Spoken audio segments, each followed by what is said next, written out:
Hello once again, good friends. Welcome, new subscribers. I'm Brian from Apex Detail. I thought I would take a few minutes, take you guys along for the ride as I do a two-step correction, preparing for some top shelf protection.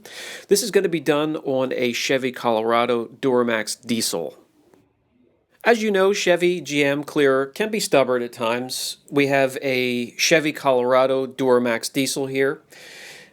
Not very old, not a lot of miles, but as you can see, we have some problems to take care of here. We have water spots, we have etching, we have swirls, we have scratches. Just a little bit overall dullness. Now, we want to take care of that and yet leave as much clear behind as possible as this truck is just starting out its journey. Like I said, it's barely a year old. So we're going to start with Optimum Compound 2. Not very aggressive. You could use it as a compound to remove some blemishes or even a light compound. We're going to team that up with just a white foam polish pad just to start. This is going to be a test into test area. We want to make sure we can remove all those blemishes, yet leave behind as much clear as possible, and then add on top of that some top shelf protection. We're going to add IGL Kenzo at the end. We're really going to build up a good protection on this vehicle before it heads out and starts its journey. The name of the game right here is removing as many blemishes as we can with the least aggressive method necessary. So we're going to start out with the white pad. And guys, that's only a few clicks above the black application pad. Very soft, not much aggression to it whatsoever, not much cut. We're going to do two passes, crisscross, left to right, then up and down. We're going to put a little bit of pressure on for the first pass and ease up a little bit for the second pass. We'll wipe off the residue and see how that works. I suspect it will not be enough, but we'll see. If it is, that would be perfect. Removing those blemishes, that damage, without really shaving a lot of clear coat. That's the key here.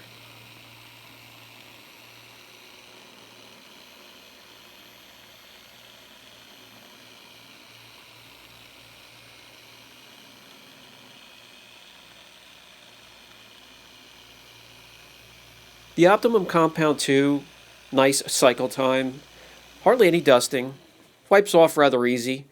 Not a bad compound to pick up for the beginner to do some one-steps enhancements or even get into these two steps. Guys, these two steps here are not difficult. The only difference between these and the one-steps and enhancements is you're stepping up with your cut. Stepping up with your cut means you have to follow up and step back down to a finish and finish it off. As you can see here, just not strong enough. We're going to have to step it up with the foam pad. We'll stay within the foam pad line, and we'll go up maybe a click or two to the green foam pad, a little bit more aggressive. We'll jump on to the other side of the hood here, do another test spot, make sure it works, then we can move on. If this is your first attempt at a two-step, staying within the polishing line of the foam pads will be beneficial to you. The microfiber pads, the wool pads, they cut quicker, they cut deeper. These pads here are much safer to use.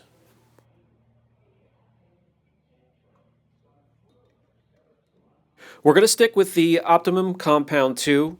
We're going to do the exact same thing. A little bit of pressure on the first pass, ease up on the second pass, let it finish up, and see where we stand.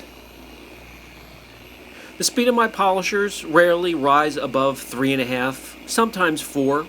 I don't go above that. We talked about that in the last video, spiking the temperature of the working area on the panel. We're really doing everything we absolutely can during this two-step correction to get rid of the blemishes, yet preserve as much clear as possible. We're watching our pressure, keeping the speed down, keeping the temperature down. That's key right there. We're also using the least aggressive method necessary. This vehicle, which is a dark color, it's going to head out. It's going to start absorbing sunlight, UVA, UVB on a daily basis. It's going to need as much protection as possible, and we are going to add multiple layers to this before it leaves the shop.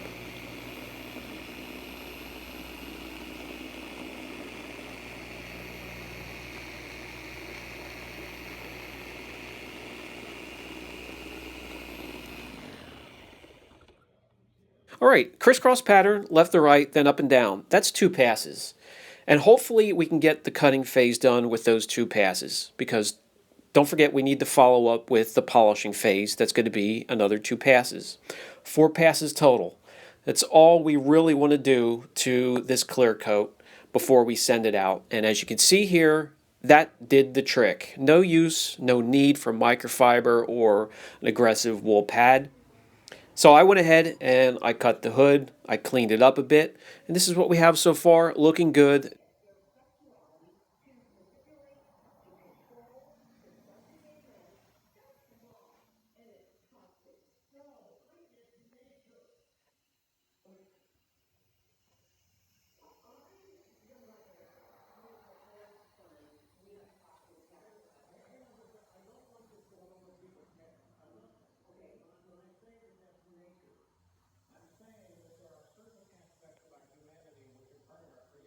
All right, we have one decent combo to get around the vehicle and remove those blemishes. Let's find another. We still have a lot of hard water spots, scratches, and swirls on this fender. Let's mask off an area and try the Sonax Perfect Finish and team that up with the Eurofiber pad. As mentioned before, the Eurofiber pad is a 50-50 blend. Half of the microfibers are for cutting, the other half for finishing, for polishing. So the first pass will have a little bit of pressure there. We'll take advantage of those abrasives before they diminish on the first pass. On the second pass, we're going to ease up a bit. We'll let the polisher do the work, let the polisher finish up a bit, and we'll see where we stand with this.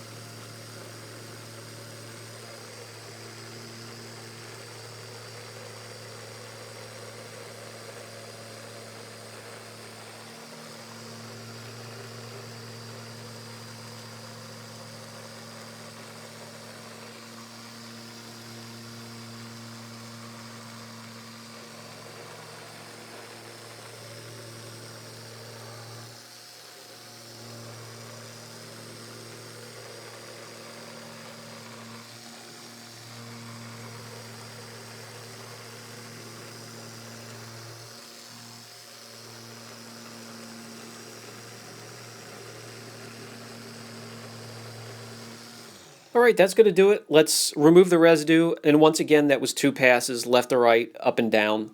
The reason I like 2 passes, by the time you're done with the second pass and you stop and see where you are, it gives the panel a chance to cool down. That little section right there is slowly easing itself up to about 85, 90 degrees, while the rest of the panel is quite cool. In the shop today, it's nice and cool at about 62 degrees. And like I said, we don't want to go over 20 degrees higher than the rest of the panel. Keep the stress on that clear coat down. Okay, so that worked perfectly with the 2 passes. I finished the fender, I cut the rest of the fender. We're going to move on back here to the back quarter panel, and this is where I found that there has been some body work. And after reaffirming that with the owner, we're going to go over with something a little bit more aggressive. So far, the clear coat has been happy with us. Why? We really haven't even broke out any harsh or real hardcore cutting compounds, or even a hardcore microfiber or wool pad. Here, we're going to use Meguiar's D300 and team that up with a Lake Country blue synthetic wool slash foam pad. These are excellent. They don't cut quite as aggressive as the low lint wool pads or microfiber pads, but they run 15 to 20 degrees cooler, which is key, and they do a decent job finishing up. They finish down rather far. We're going to use the rotary to do that as well.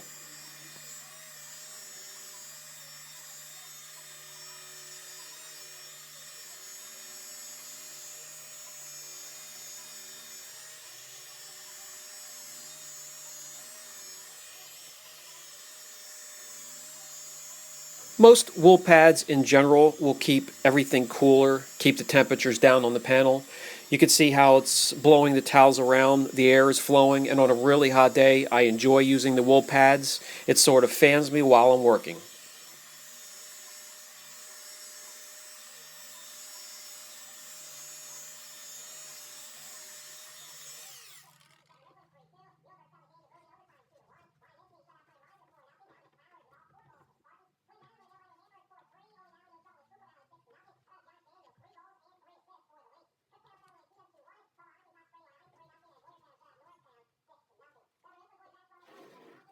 All right, so even though we went slightly more aggressive than the first two methods, the temperature was down. It only took 2 passes, and all signs of body work are now completely gone. We can move on. We can go back to a less aggressive, clear coat friendly method to finish up this two-step.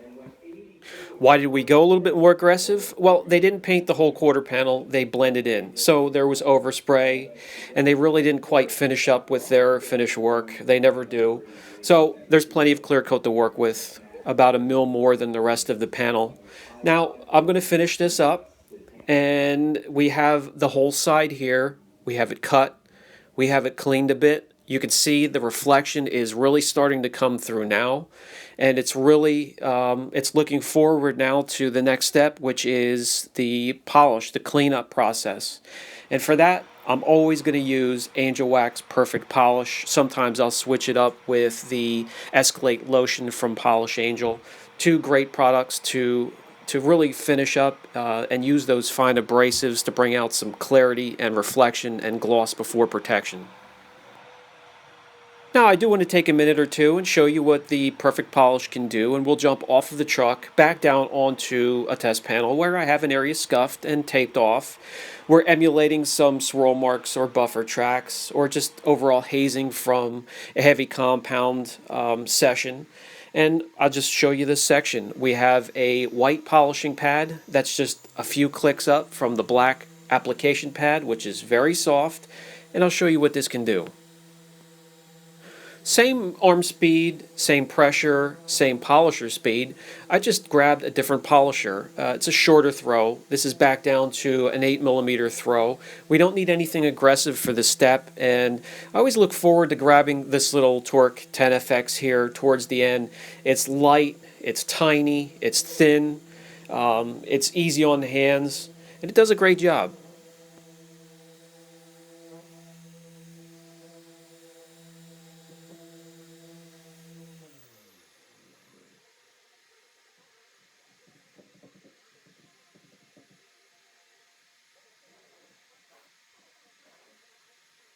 So this is what the Angel Wax Perfect Polish does for me. I don't leave home without it, so to speak. It's not quite as aggressive as some of the other finishing polishes. It doesn't need to be. At this point, it doesn't take a lot, and you don't need to remove any more clear coat than you have to for this last step. All right, so as we look at the before and after shot, I could just add one more thing before the end of the video. If you're going to go through a correction that's multiple steps, there is some things to consider.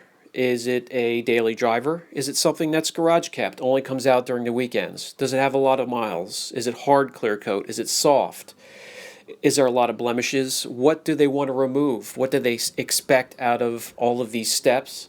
And there needs to be a balance, and there are consequences when removing too much clear, and that's something that really has to be laid out before the customer to decide. And a lot of times I will note as much as I can on my paperwork when it comes to these multiple step corrections. Just something to keep in mind. I myself will only do a multiple step correction if I'm laying down a ceramic coating at the end.